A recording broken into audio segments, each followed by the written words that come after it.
Today on the CTV News at 5, a preliminary hearing is set for a Raymond couple charged in connection to the death of their 19-month-old son. Plus, felines about feline parvovirus at the city's animal shelter after a kitten dies within days of being adopted. And despite massive flooding in Fort Macleod, the South Country Music Festival will go on.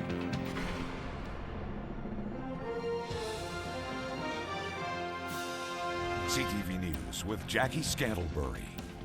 Good afternoon. A southern Alberta couple charged in connection with the death of their 19-month-old son will now know when a hearing will be held to determine whether they'll stand trial. David and Colette Stefan each faced a charge of failing to provide the necessities of life. They were charged almost a year after their son Ezekiel died from a lung infection that progressed into meningitis. According to a police investigation, the couple waited 2 weeks before seeking help for their son. But the Stefans say the long wait for an ambulance to get to their Glenwood home and the lack of equipment to treat a small child contributed to his death. A preliminary hearing is scheduled for March the 3rd to the 7th in Fort Macleod. The hearing will determine if there's enough evidence to go to trial. If that does happen, the Stefans have elected to be tried by a judge and jury. The lawyers for the accused have already waived the right to argue that the charges should be stayed on the grounds that there was an unreasonable length of time before going to trial. The Alberta SPCA has now charged a southern Alberta rescue ranch owner. Roger Brinker, the owner of Big Julie's Rescue Ranch, has been charged with causing or allowing an animal to be in distress and failing to provide adequate care. He is to appear in Fort Macleod Court August the 28th. Last week, Brinker told us that he was planning to lodge a complaint after an officer shot 4 of his cows and heifers and questioned his mental health. The SPCA told us at that time that they were actively investigating the ranch after getting a call from a concerned citizen. Now, with the charges, it's a total of 4 charges under the Animal Protection Act. Brinker has been operating the rescue haven near Fort Macleod since 1989. A 56-year-old man is facing charges of assault with a weapon and unlawful confinement after RCMP were called to a complaint in Barron's Thursday night. Officers found a man bleeding from a stab wound to his shoulder, and they also determined that a woman had been locked in the home and wasn't being allowed to leave. 56-year-old Joseph Lee of Barron's was taken into custody. He made his first court appearance this morning. The stabbing victim was treated for non-life-threatening injuries. Meanwhile, police in Houston, Texas have freed 4 elderly men being held captive in a home under what they describe as deplorable conditions. Officers responding to a neighbor's call found 3 men locked in a garage and a 4th in the home. The men were all homeless. Police think the suspect that they've taken into custody may have been holding them so they could cash support checks. At least one of the men is a military veteran and reported to have been there for possibly up to 10 years. One person is in custody. An Alberta politician has been formally charged with paying for prostitutes in Minnesota. Mike Allen, member of the legislature for Fort McMurray Wood Buffalo, was arrested Monday during a police sting in St. Paul. A court document alleges that the 51-year-old phoned a number listed on an online erotic ad and arranged for a meeting. The document says he took a limo to a motel, agreed to pay $200 for sex with 2 women for 1 hour, and started undressing. That's when the undercover female officers busted him. While Allen has resigned from the Tory caucus, he still holds his seat as an MLA. We asked you what you thought Allen should do. I think it needs to be investigated, and if that's found to be true, that he should resign. If his constituents want him to resign, I think he should. How could you be so stupid holding a powerful position like that and picking up a prostitute? I think he should resign. The sooner the better. Well, I hope he doesn't lose his family, and I hope he doesn't lose his wife. I hope he learns his lesson. We'll give him one more chance, and if he does it again, he should resign. Allen is single and has grown children. He's been ordered to appear in St. Paul's court on September the 30th. An amazing drug bust near Canmore to show you. This is what 300 pounds of pot and 3 kilograms of ecstasy looks like. An RCMP officer stopped a car on Highway 1. He thought he smelled some marijuana. Turned out to be a whole lot of marijuana. All this would bring in about $2 million on the street. A 34-year-old man from Edmonton is charged. And 3 people are in stable but serious condition after being hit by lightning while hiking at Glacier National Park. A 23-year-old man from Kalispell, a 23-year-old woman from Missoula, and an 11-year-old boy are expected to be in hospital for several days. All 3 were knocked unconscious and found not breathing. Other people responded quickly and were able to administer CPR. Park rangers say no one witnessed the lightning strike, but there had been other lightning strikes in that same area. Helicopters were unable to fly because of the weather, but the 3 were carried by litters down the trail to the highway where they were met by ambulances.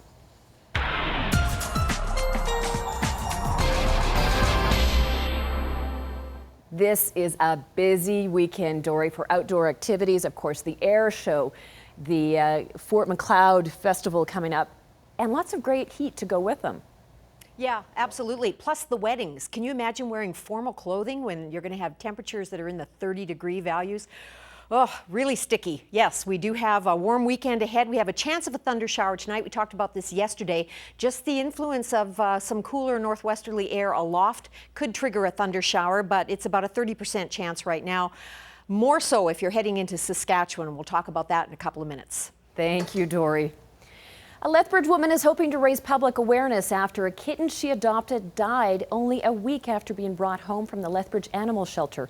The cat was later diagnosed with feline parvovirus, and the city says staff are trained and have experience in identifying animals that are sick or injured, but that doesn't guarantee that all of the cats or dogs are healthy. Terry Vogt reports. It's so cute. Candace Hellstein says she only had the kitten for a week, but still loved him and was heartbroken when he died. She adopted Pip from the Lethbridge Animal Shelter earlier this month. I saw this little kitty in there and he looked really sad in the kennel, and I wanted to adopt him because he just looked cute and sad. But Candace says from the very beginning, it appeared that something was wrong. He wasn't eating, he wasn't drinking. Like my other cat would attack him, but he would just fall over and not do anything about it. Candace and her husband took the cat to the vet, where he died 2.5 days later after being diagnosed with feline parvovirus. Candace thinks it's something the staff at the animal shelter should have recognized. Because even when I can go in and see that there's something wrong, and they have people on staff who deal with that kind of stuff, there's something that's wrong there. They're very aware of the health care of the animals when they come through. The city says staff at the animal shelter do what they can to mitigate the spread of disease. They assess cats and dogs for disease or injury when they arrive, and the animals are vaccinated. But even so, they say, it's not a 100% guarantee that the animals won't get sick. Because they could have the disease when they come into the shelter, have no symptoms, and then show symptoms at a later time, even after they've been vaccinated. The city says this was an individual case and not part of a parvo outbreak, but they say they are concerned about the number of feline parvo cases this year. They say it seems to be indicative of the number of cases within the community. They also say it's important for people to get their dogs and cats vaccinated and to keep those vaccinations up to date. Terry Vogt, CTV News, Lethbridge. The animal shelter says its goal is to find lasting homes for unwanted pets. If an animal doesn't fit with a family or becomes sick, the animal can be returned, and the city will provide a full refund of adoption and sterilization fees. The city will also incur the cost of vet care from that point forward. In the spirit of Southern Albertans, they are pulling together for the 27th annual South Country Fair. It will go on, even though just a few weeks ago, floodwaters devastated the area. But as Jeanette Rocher reports, attendance this year is actually up and promises to be bigger and better than ever. April Blackmere hasn't let the Alberta flooding keep her away from this year's South Country Fair in Fort McLeod. It's so important for me to be here. I love being here, and it's like a good, safe place full of lots of love, so I wouldn't miss it. Blackmere is a High River flood victim who was evacuated from her home last month. She's now living in a trailer at the Fort McLeod Fairgrounds. Yeah, it's been hard. I have 3 kids and 2 dogs, so we've been living on couches and motorhomes and all over. But it hasn't stopped her from organizing 325 volunteers from across southern Alberta who are helping to make this event come together this weekend. This is a total bright spot. We've been here since Sunday, And as soon as we got here, it's just like home. No matter what kind of music you're into, even down at the campsite, there's always jam sessions, there's always people to talk to. It's just the environment, totally. That's what I would say I look forward to the most, the whole experience. It's Fort Macleod's biggest event of the year, and organizers say they expect about 2,500 people. More than 40 artists are lined up to perform over the weekend, and hundreds of campers will make this site their temporary home, despite the fact that just weeks ago, the area was underwater. Yeah, water was about up to here, and it slowly receded, and we were very worried about the campsite. We lost a bunch of picnic tables, had to do a bunch of cleanup with just debris and stuff like that, but people are tough out here. They will do whatever it takes to stay. Jeanette Rocher, CTV News in Fort Macleod. Tickets for the South Country Fair are available online or at the gates, and the event promises a host of country, folk, and rock musicians from across Canada and the U.S. The sky around Lethbridge is buzzing with excitement and lots of airplanes this weekend. The 2013 Alberta International Air Show has a long list of performers, including the Snowbirds. Organizers did have some cleaning up to do after Wednesday's storm. They say high winds and hail caused between $3,000 and $5,000 damage to wooden fencing and tables that were brought in for the VIP tents. About a quarter of the tables had to be thrown out. Most of the pilots and planes have already arrived and are ready to hit the skies. In our regular jobs, being in the military, we're usually so far taken away from that. Once in a blue moon, with things like the floods that have happened in Calgary and Alberta in general, the people generally don't get an opportunity to see us that often. So when we get to come out and do things like this, we'd like to take advantage of it and really go out and show what we're capable of, and to really connect with the people. Gates open at 9 a.m. Saturday and Sunday mornings. The warm-up show begins at 10 a.m. The main show starts at noon each day. And we do have one last flood update to pass along. The South Saskatchewan River has now been reopened for recreational activity. Coming up next, Dory's going to tell us just how warm we can expect it to be for the air show and the South Country Music Festival.